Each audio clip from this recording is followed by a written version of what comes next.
아이고 세상에, 금덩어리가 얼마나 들어있길래 이렇게 무거운 거야?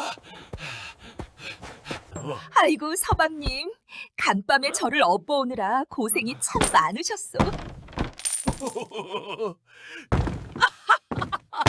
이놈 사또씨야, 이놈 사또씨야, 이놈 사또씨야. 마을의 가장 구석진 곳, 사람들의 발길조차 닿지 않는 외진 곳에 박칠성의 초가집이 위태롭게 서 있었다. 집이라 부르기에도 민망할 정도로 기울어진 그곳은 삭풍이 몰아칠 때마다 지붕에 썩은 볏짚들이 비명처럼 바스락거렸다. 문풍지는 사방으로 터져나가 찬바람이 제 집인 양 드나들었고 칠성은 그 구멍난 문틈을 헌 옷가지로 틀어막으며 긴 한숨을 내뱉었다. 아이고, 내 팔자야. 이놈의 바람은 주인 닮아갈 곳도 없는지 왜 자꾸 여기로만 기어 들어오는 건가? 올해로 그의 나이 45이었다. 그 시절 45이면 이미 손주의 재롱을 보며 수염을 쓸어내릴 나이였으나 칠성에게 남은 것이라고는 굳은 살 박인 두 손과 숭숭 구멍난 메밀베개 하나뿐이었다. 부모님을 일찍 여의고 남의 집 머슴살이로 청춘을 다 보낸 그였다. 성실함 하나는 으뜸이었으나 타고난 가난은 지독한 그림자처럼 그를 따라다니며 놓아주지 않았다. 칠성은 부엌 한쪽 구석에 놓인 찌그러진 녹그릇에 물을 가득 담았다. 쌀독은 이미 바닥을 드러낸 지 오래였고 배고픔을 잊기 위해 마시는 맹물은 속을 채우기는커녕 가슴만 더 시리게 만들었다. 텅 빈 방에 누워 천장을 바라보면 쥐들이 갉아먹은 서량 아래로 먼지만이 눈송이처럼 떨어졌다. 그날 오후 칠성은 큰 마음을 먹고 장터 입구에 있는 김중매쟁이의 집을 찾아갔다. 품 안에는 지난 가을 남의 논의를 도와주고 받은 10전짜리 동전 몇 개가 소중하게 들려 있었다. 이것이 그가 장가를 가기 위해 모은 전 재산이었다. 중매 어르신, 저 박칠성입니다.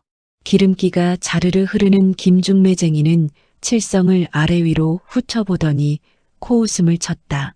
그 눈빛에는 사람에 대한 예의보다는 그가 가진 재산에 대한 저울질만이 가득했다.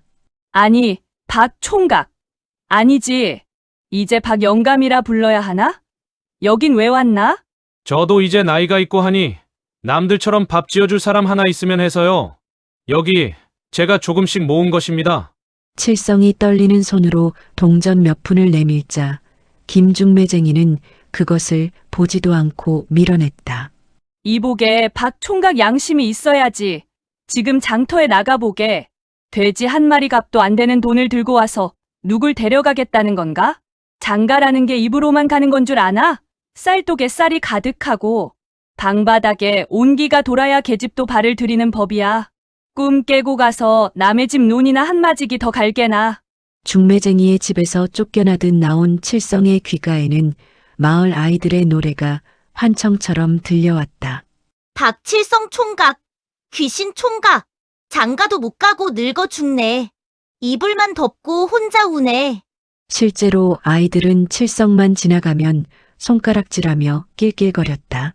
마을 어른들 역시 그를 동정하기보다는 전생에 무슨 죄를 지었길래 저리 사나라며 혀를 차기 일쑤였다. 고립된 초가집만큼이나 그의 마음도 꽁꽁 얼어붙어 있었다. 칠성은 터덜터덜 마을 어귀로 걸어 내려왔다. 해는 이미 서산 너머로 뉘엿뉘엿 지고 있었고 집집마다 저녁밥 짓는 연기가 모락모락 피어올랐다. 구수한 된장찌개 냄새가 코끝을 자극할수록 그의 처량함은 극에 달했다. 나도 사람이거늘 왜 나만 이렇게 살아야 한단 말인가? 그는 집으로 돌아가는 대신 발길을 주막으로 돌렸다. 주머니 속의 동전은 중매쟁이에게는 하찮은 것이었으나 오늘 밤 칠성의 서러움을 달래줄 막걸리 몇 사발로는 충분한 무게였다. 그는 무거운 발걸음을 옮기며 결심했다. 오늘 밤만큼은 취기에라도 기대어 이 지독한 외로움을 잊어버리겠노라고. 찬바람이 그의 해진 소매자락을 파고들었지만 칠성의 가슴 속에서 타오르는 응어리는 그보다 훨씬 더 뜨겁고 아팠다. 그것이 바로 그 기막힌 보쌈 사건이 일어나기 불과 몇 시간 전의 풍경이었다. 주막 안은 시큼한 막걸리 냄새와 매캐한 연기로 가득했습니다.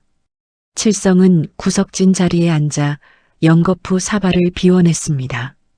술이 들어갈수록 억울함은 가슴속에서 뜨거운 불덩이가 되어 타올랐습니다.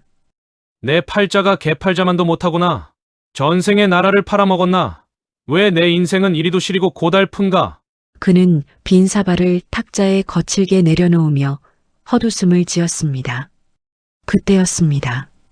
시끌벅적한 소음 사이로 정체불명의 노인 하나가 칠성의 앞자리에 조용히 앉았습니다.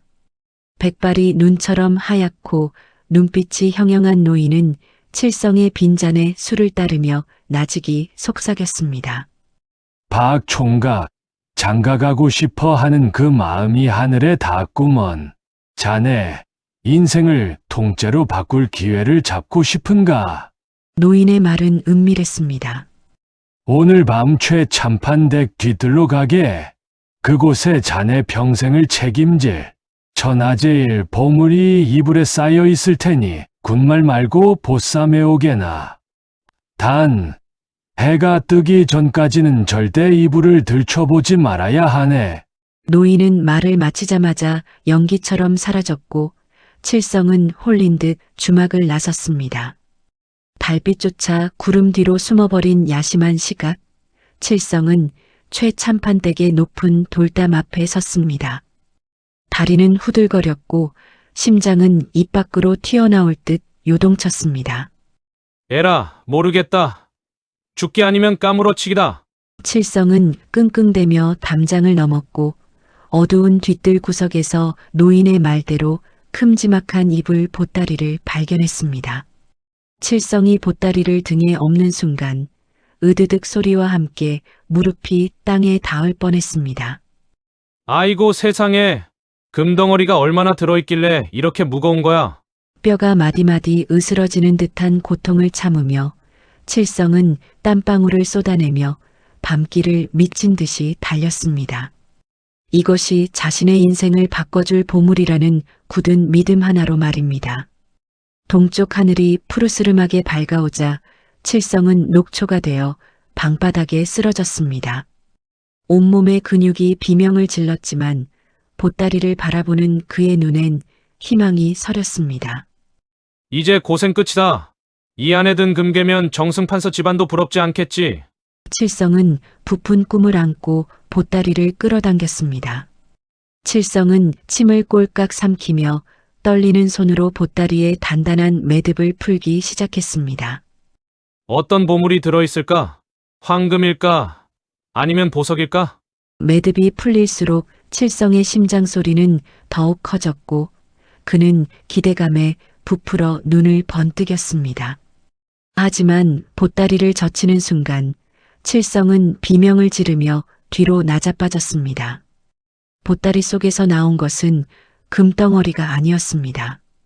산만한 덩치에 보름달처럼 둥글고 환한 얼굴을 한 여인, 금복이가 수줍게 앉아있는 게 아니겠습니까? 칠성은 자신의 눈을 믿을 수 없었습니다. 아이고 서방님, 간밤에 저를 업어오느라 고생이 참 많으셨소. 덕분에 내 평생 배필을 만났구려. 금복이가 인사를 건네자 칠성은 하늘이 무너지는 것 같았습니다. 보물인 줄 알고 목숨 걸고 업어온 것이 사람이었다니 칠성은 머리를 쥐어뜯으며 통곡했습니다. 기절초풍한 칠성이 금복을 당장 돌려보내려 했지만 금복은 솥뚜껑 같은 손으로 문기둥을 꽉 잡고 버텼습니다. 이미 남정네 등에 업혔는데 어딜 간단 말이오? 난 이제 이 집 귀신이니 그리 아시오. 칠성은 굴러들어온 식충이 생각에 눈앞이 캄캄해졌습니다. 배를 든든하게 채운 금복이가 소매를 걷어붙이고 마당 청소를 시작했습니다. 서방님, 집안이 이게 뭡니까? 내가 좀 치워야겠소. 금복이가 빗자루를 한번 휘두를 때마다 흙먼지가 산더미처럼 일어났죠. 그런데 갑자기 빗자루 끝에 묵직한 무언가가 턱하고 걸렸습니다. 땅을 파보니 그곳엔 커다란 항아리 하나가 숨겨져 있었습니다. 아니, 이게 다 뭡니까? 금보기가 솥뚜껑 같은 손으로 항아리 뚜껑을 열자 눈을 멀게 할 만큼 눈부신 빛이 쏟아져 나왔습니다. 그 안에는 오래된 엽전과 황금 비녀, 그리고 값비싼 보석들이 가득 차 있었죠. 칠성은 벌린 입을 다물지 못했습니다.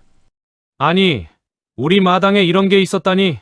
정말 당신이 복덩이로구먼. 금보기의 기적은 거기서 끝이 아니었습니다. 그녀가 심심하다며 텃밭에 흙을 쓱 훑쳤는데 손가락 끝에 무언가 단단한 것이 잡혔습니다. 힘주어 쑥 뽑아 올리니 세상에, 사람 팔뚝보다 굵고 잔뿌리가 무성한 대왕 산삼이 아니겠습니까? 산신령이 주신 선물 같은 산삼의 자태에 칠성은 아예 정신을 놓을 지경이었습니다. 금보기는 힘 또한 천하장사였습니다. 칠성이가 사흘 내내 매달려야 할 논이를 금보기는 콧노래를 부르며 맨손으로 반나절 만에 다 갈아엎어 버렸습니다. 소도 못하는 일을 척척 해내는 금보기의 괴력에 온 마을 사람들이 울타리 너머로 입을 벌리고 구경을 왔죠. 이제 마을에서 칠성을 비웃는 사람은 아무도 없었습니다. 어느덧 비가 새던 낡은 초가집은 온데간데 없고 그 자리에는 으리으리한 99칸 기와집이 들어섰습니다. 금보기가 들어온 지 불과 몇 달 만에 벌어진 기적이었습니다. 칠성은 비단 옷을 입고 듬직하게 앉아있는 금보기를 보며 생각했습니다. 보석이 다 무엇이고 금괴가 다 무엇인가? 내 마누라 금보기가 세상에서 제일 가는 보물이로다. 칠성이가 갑자기 고래등 같은 기와집에 살며 알부자가 되었다는 소문은 삽시간에 고을 전체로 퍼졌습니다. 그리고 그 소문은 욕심 많기로 소문난 탐관오리 박 사또의 귀에까지 들어가고 말았죠. 뭐라? 그 가난뱅이 머슴 놈이 벼락부자가 됐다고? 분명 나라의 보물을 훔친 게 틀림없다. 사또는 칠성이의 재산을 뺏을 궁리를 하며 비열한 미소를 지었습니다. 다음 날 아침 평화롭던 칠성인의 집 대문을 포졸들이 거칠게 박차고 들어왔습니다. 이놈 박칠성. 내 놈이 국고의 보물을 훔친 죄가 막중하다. 억지 누명을 씌운 포졸들은 항변하는 칠성을 밧줄로 꽁꽁 묶어 관가로 끌고 갔습니다. 칠성은 차가운 지하 감옥에 갇혀 벌벌 떨며 울부짖었습니다. 아이고 마누라, 나 좀 살려주구려. 남편이 잡혀갔다는 소식을 들은 금보기는 마당에서 밥을 먹다 말고 자리에서 일어났습니다. 그녀의 눈에서 서슬 퍼런 불꽃이 튀었죠. 감히 내 서방님을 건드려? 내 오늘 사또 놈의 버릇을 고쳐놓으리라. 금보기는 듬직한 몸을 이끌고 관가로 당당히 걸어갔습니다. 앞을 가로막는 포졸들을 손가락 하나로 툭툭 밀어내자 장정들이 낙엽처럼 우두둑 떨어져 나갔습니다. 관가 마당 한복판에 선 금보기는 사또가 앉아있는 동원을 향해 고함을 질렀습니다. 이놈 사또야! 내 서방님을 당장 내놓지 못할까?